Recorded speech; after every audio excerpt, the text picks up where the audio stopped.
Since I got the 450MT, I've mostly stuck to the tarmac and haven't had a chance to really test its off-road capability. People say it's great, but I've been a little worried about the stock tires and the jerky throttles. How it's gonna handle on the rougher terrain.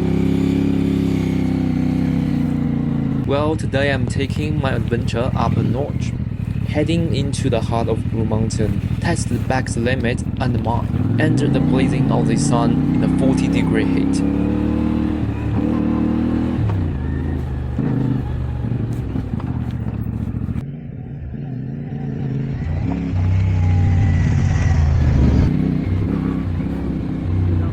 I turn off the main road and hit the trail. In Gardens of Stone, there is a few cliffside camping spots where you can pitch a tent right on the rock with a panoramic view of the valley. I've seen clips of it online, and ever since, it has been on my bucket list. This will not be an easy ride. I know I'm heading deep into the mountain, but it's also a perfect chance to get familiar with the 450MT and see what it can do in its stock form.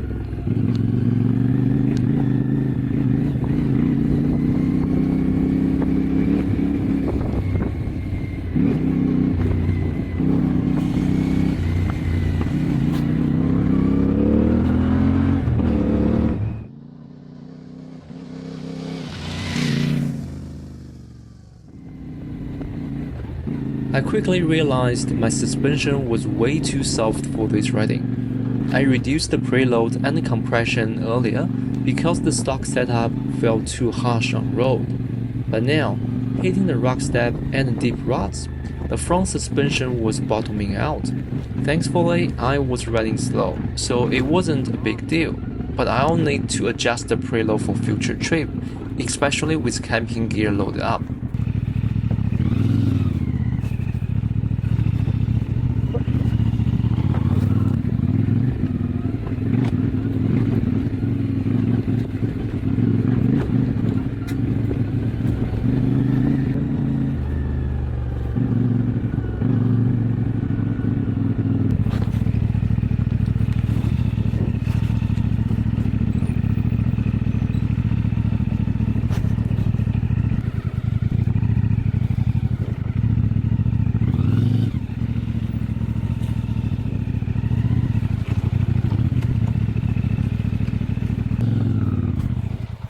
As I keep riding, the trail got gnarlier. Rocky sections, loose sand that make the wheels slide.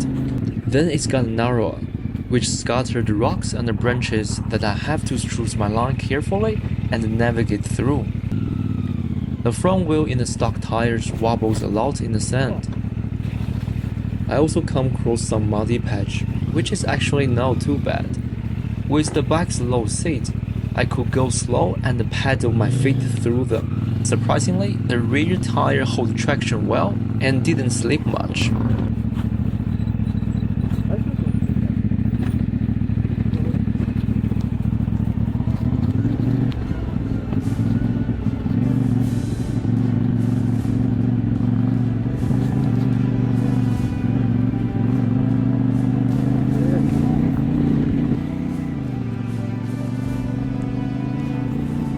The road got even worse on the final climb, but finally, the navigation showed I'm close to my destination.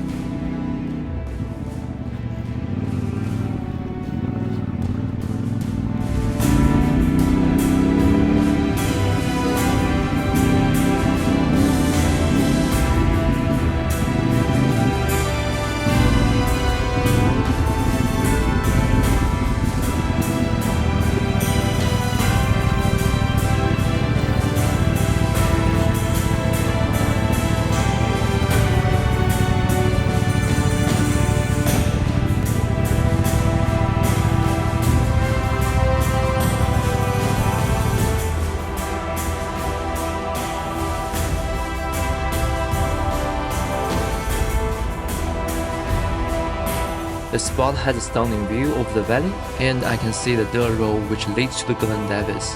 This would be an epic spot at sunset, but being on a rocky cliff, there was no shade and nowhere to pack a tent, not ideal for motor camping.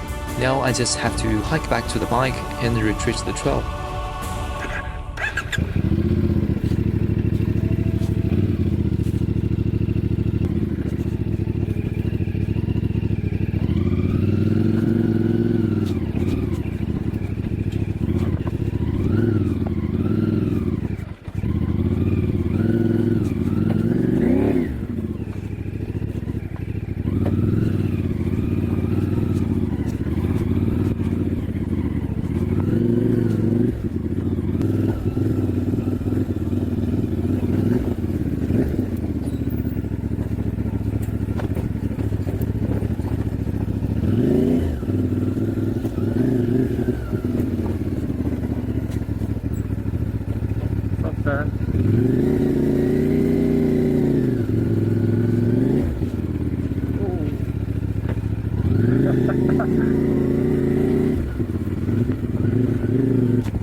By this time, the temperature has hit 40 degrees Celsius. After 40 minutes of riding and walking around in direct sunlight, I was starting to dehydrate. Fatigue set in and my pace slowed. The constant climb, rocky section, and the throttle control was taking a toll. My arm and wrist was sore from gripping the bar so tight. Partly from nervous, but also because the tank was too sleepy to grip with my knees. You know what? I forgot this. Okay, let's show you something.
I have to stop a few times in the shade on the way out.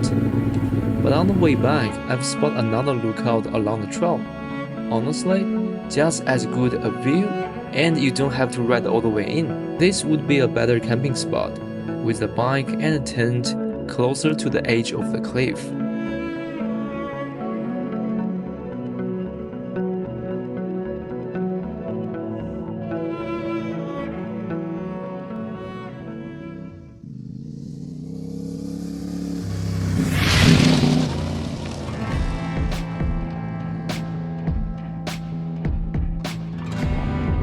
Past the lookout, the trail eased up, so I pick up speed and head out.